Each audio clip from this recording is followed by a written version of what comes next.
Hey,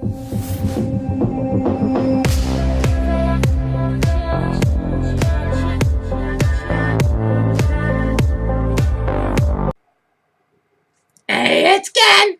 Hey guys. Alright, this is a little update. I don't have a whole lot going on. I have a lot going on, but because of that, I don't have a lot going on, because I'm, like, kind of consumed in what I'm doing here. Yeah, see this little ring here I got? Yeah, it's kind of official. I'm engaged. I'm getting hitched. September 29th, going to Washington, D.C., and I'm gonna get married to Matt. I'm sure there's going to be so many people that are going to love that, because some people are going to be really happy about it, and some people are going to be like, oh god, gay marriage. Oh! And I'm like, really? I mean, no offense, but get over yourselves. You know, and what's interesting is I've had more people be supportive of this than not, so I really can't say it's been a bad experience. This is who I am. If you don't like it, guess what? That's one less Christmas card for me to worry about. However, moving on to more important things, I have a few things I gotta say. Piece of paper I have, you know. Anyway, here's the deal. I have to give a special shout out to a cousin of mine. So, cough, cough, here goes. I want to do it really neat because I like this guy. He's a pretty cool guy, actually. His name's Bobby from Williamsburg. So Bobby Flagg, my cousin. So, shut up! There you go. Got it? Cool, great. Alright. So, I had to do that because, well, I asked if he'd like it, and the reason I'm giving him a shout-out is because he kind of brought a question to light that I've been asked, I'll say it, what, 12, 15 times, maybe a little higher, maybe not that much, maybe not, maybe. But the question is about when you see a gay couple, whether it be lesbians or, like, gay guys like Matt and I, or you see a lesbian couple, you tend to get this thing, I guess, they see that one is more masculine than the other. And they say, you know, why would you want to be with the same... And he asked me this, and I'm going to break this down more than what he had me break it down. The question was basically, why, when you see one's obviously more feminine or more butch, the other one's the opposite. I honestly believe it's not an intentional thing.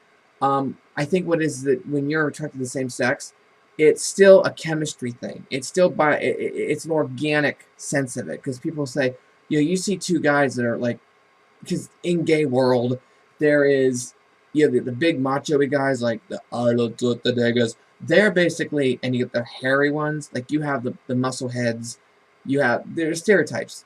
I'm technically an otter, because I'm thin. I was a bear cub. Well, I was more of a cub, really. I was fat, and had fur on me because of my body hair. Well, now I'm thinner, I'm more of an otter, because I'm, well, you know, thin. So... I can bounce like a tiger, I can bounce, I can bounce. Anyway, so moving on. I lost my train of thought. Oh yes. I'm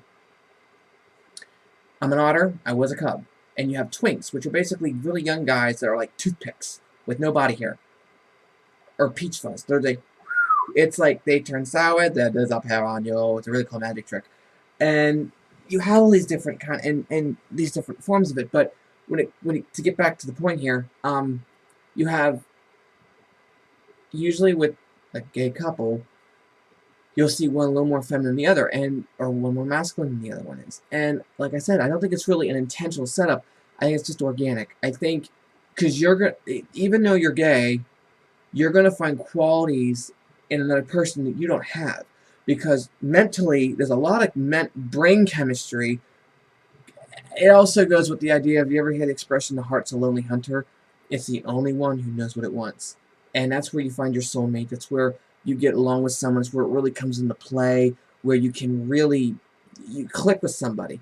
For Matt and I, if you ask who was the more masculine one, I have more, I guess, dark features, but he's got strong facial features. Which I like, which brings me to the next question here about what my type is.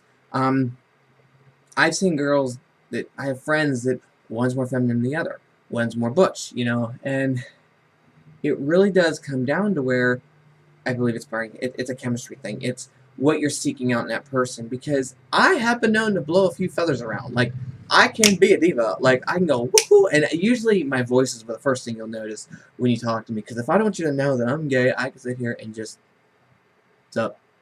I can totally play it off, and I do. In mixed company, I don't want you to know that I am a professional Texas rope sucker, or that I do enjoy a good, tube steak once in a while, or that I take it up the rear. I don't necessarily want you to know that first off the bat. I don't really think that's important. Get to know me. Get to know who I am. And someone's phone's going off. Really?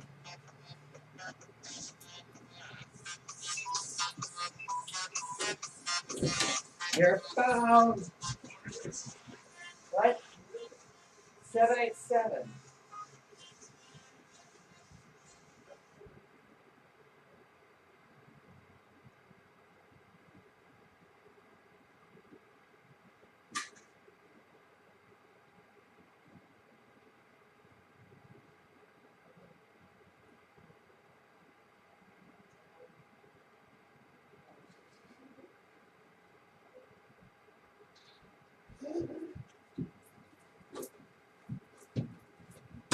Anyway, moving on. Oh wait, I gotta do it. I gotta do it. Ready. Ah! Well, I thought it was funny. Anyway, here's the deal. With Matt and I, we both have strong facial features. Well, I wouldn't say I have strong facial features. I just have more facial hair. I'm like an ape. Well, not really. Waist down, I'm total ape. Like, you could comb my butt hair. Ain't that wonderful to hear? I know, TMI! Seriously. Anyway, it's me for crying out loud. But one's usually more feminine than the other, one more masculine. That doesn't always apply. What does apply is,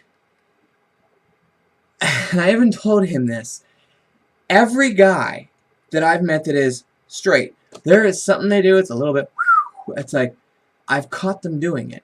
And I don't say anything because they get all bent out of shape and they just kind of like, yeah! And I'm like, really? You honestly think, I don't care if you are in love with the vagina, that you would paper your house, your wallpaper your house with it, that you would, you would have a bidet in your house that looks like one. I don't care. Guess what? You will do something that's a little questionable. We all do it. Everyone's a little gay to some point. I don't care who you are. So I would never, whatever. Get over yourself. You ain't that. Sorry, it just doesn't work that way. I've met guys that tell me, oh yeah, I have no problem with gay guys, blah, blah, blah, it's cool, Craig, whatever, we love you guys, but I'm not gay. I didn't say you were. I'm saying you do something that's probably a little bit gay. I do stuff that's straight. People are like, oh, you, like what is it, Let me give you a little hint. I get off to straight porn. I actually do things that are straight-esque. If we're really gonna play with labels, we'll play with that. Because I do, like, look at it. That's what I grew up, before I learned what gay porn looked like, or what goes on when I was a young kid. Not young kid, when I was a teenager. Come on, seriously. But people think that, like, and like he mentioned, one seems to be more, you're right. But for Matt and I would definitely, he will tell you that I'm more the girl in a relationship, if you will, and he's more the guy. It really, truly, I'm going to say this with a very unbiased approach, it depends on the topic.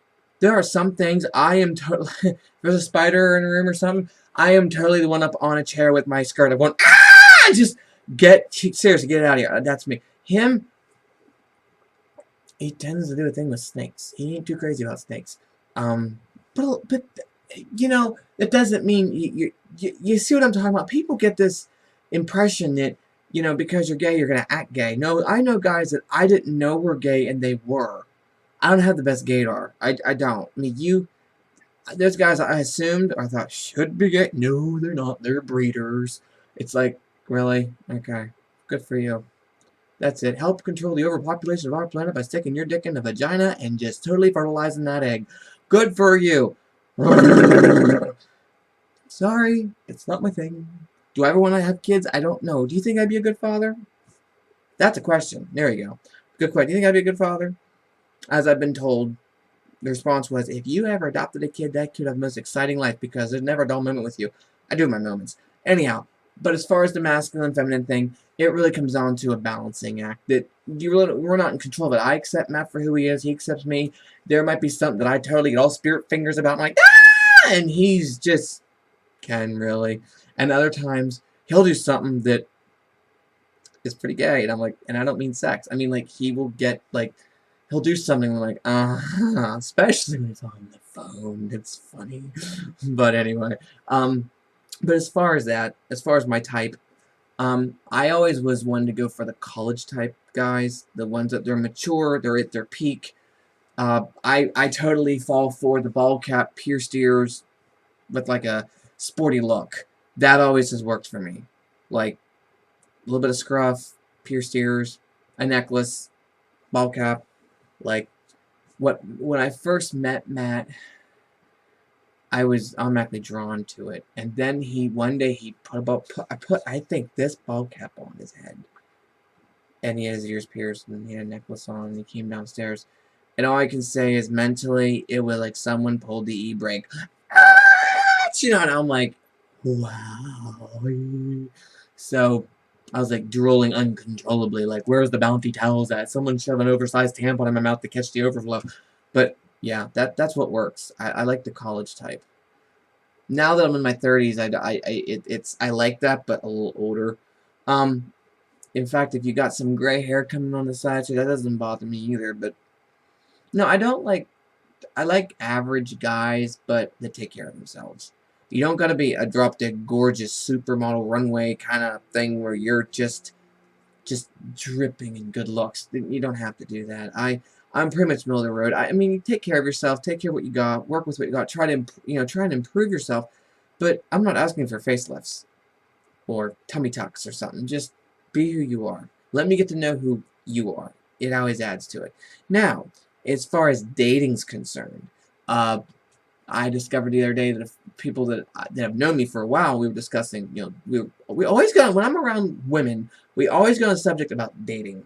And I actually had a friend of mine that said she didn't know how many gay dating sites there were. She's heard of the Match.com, the eHarmony, I said, oh, there's a lot of gay dating sites out there. There's a lot of them. And what's really cool about it is, I try to explain to her, there are a lot of gay, and the flip side is there's a lot of gay guys out there that want to date. There's ones that will always want to date and they'll never get anywhere. There's ones that they're never available because they got taken away. And you see the ones occasionally that are the trophy husbands that really make a great boyfriend that they don't think that highly of themselves. They're already preoccupied with something else they're doing, and their job consumes their time. So it's a mixed bag, like the straight world is. But as far as I'm concerned, my opinion on it is, you're gay, straight, we're all the same. Like, we happen to like dick. That's about it. Everything else, people think that because you're gay, you get this cool little, like, card, you get half off your gas or something. I'm like, no. We got to pay our taxes. We got to go to the grocery store. We got to get stuff at the pharmacy. We got to pay our car insurance and put gas in the car and go to work like everybody else does. There's deadbeat gay guys. There's successful gay guys. There's gay guys that I don't ever want to speak to. Then there's gay guys I would love to be friends with. I mean, it's like anything else. People think, oh, they're two guys. They live together. Yeah, and? What's your point? I had someone tell me, well, you're a homosexual. And I'm like, okay, and? What's your point? Seriously. And those people that love to tell me how it is, even though I haven't asked them, it's like, really, you're not impressing me at all. In fact, if you want to impress me, show me that you're a better person than what society makes you out to be. Show me, prove to me that you're a better person. Because I have had Christians that come up to me and they will bash me and they tell me all kinds of fun stuff. And I just look at them and go, you know what, for being a Christian, the first thing you should be in line doing is being compassionate and showing understanding instead of bashing me with that book you call a Bible. Grow up. You're not impressing anybody, and all it is a form of bullying, and you're using religion as the hammering to drive the wedge, to pound me full of nails. Whatever, get over yourself. I don't have time for you. So anyway, but getting back to the whole point, it's been busy. I'm getting married on the 29th of September in Washington, D.C., and then we're flying to Puerto Rico for a week. So that's months from now. But I'll have all these things I'm doing. We gotta look at getting tuxedos and getting all dressed up, and I gotta lose a couple pounds. Not that I don't. I need to tone up a little bit. I want to be presentable for my, the day that Matt slips that ring on my finger. I can't wait. I'm excited. I got a good guy. I like him a lot. I don't just love the guy. I like him. I like who he is. He's made a lot of adjustments, and I'm really proud of him. I've made adjustments. He's moved to a different state.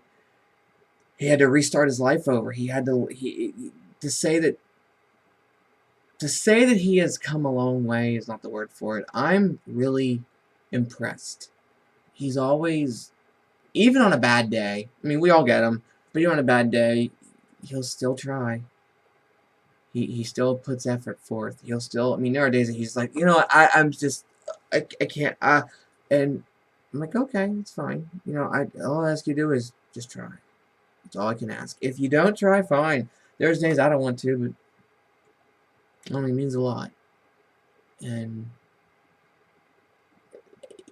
especially when you, and this can go for any of you out there in a marriage, that when you see your other half, your spouse, husband, wife, whoever it happens to be, doing something that somebody else is like, oh, well, he should be doing that, or she should be doing that for you. But that's just that you will learn that person that when they're doing this one particular thing, and it might not mean a hill of beans to anybody else, but to you, that little bit of effort there is a lot of work on their part to make that little bit show. And you got to remember those. You got to remember when you see them doing a little bit extra. To anyone outside, I'm like, well, I would expect them to. No, everyone has a different learning curve. Everyone has a different past that brought them to where they are in life. But I'm ready to do this with him. I'm ready to have him be by my side the rest of my life. I'm excited. I know I'm kind of getting shut down here because I'm thinking a lot about it, but he means that much to me, and I'm willing to do it. I wouldn't trade him for anything. So, we'll keep this thing under 20 minutes, because I tend to get carried away here. So, Bobby, thanks a lot for giving me that question, because that really did, you got my gears turning here. But yeah, it really comes down to the couple. To wind it up, there are days that, I guess you could say, I'm more the guy, he's the girl. Some days I'm the girl, he's the guy. Some things we're pretty level on. Some things we're both totally, well, what do we do? But it makes us who we are. And a little tip of advice, little tip of advice, or just a little word of the wise, word of the, I can't talk right now. There was a quote made a long time ago, and I really do agree with it, and it fits this quite well. A lot of people try to find what's common for us to all click, but usually in the end, it's, when we're trying to find some common ground with someone, we look for that in people, like-mindedness. But at the end of the day, it's really truly our uncommon ground is what brings us together.